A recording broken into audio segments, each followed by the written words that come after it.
हाम्रो मात्र होइन पुरानो दलहरूभित्र अलिक बढी अन्धभक्तहरू हुनुहुन्छ तपाईसहित त्यो अन्धभक्तमा म चाहिँ पर्दैन तपाईसहित म त्यति चाहिँ बेला तपाईँ पर्दिनँ। बोल्नु भएको थिएन यस्तो हुन्छ म के कारणले ओली बोलिनँ भन्ने सरकारका कुरा पालामा या पुराना राजनीतिक दलका पालामा के हुन्थ्यो तपाईँलाई अलिअलि सुनाइदिन्छु ल तपाईँलाई इन्साइट पनि हुन्छ होला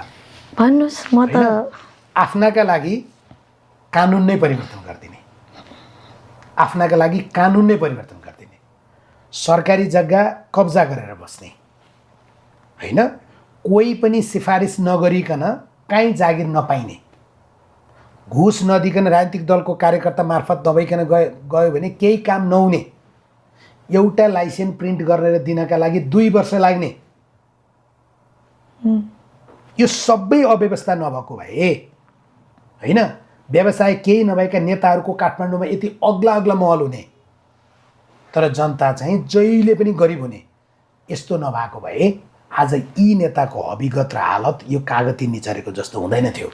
यो त तपाईँ जस्तो पुस्ताले सम्झिन पर्दैन र भने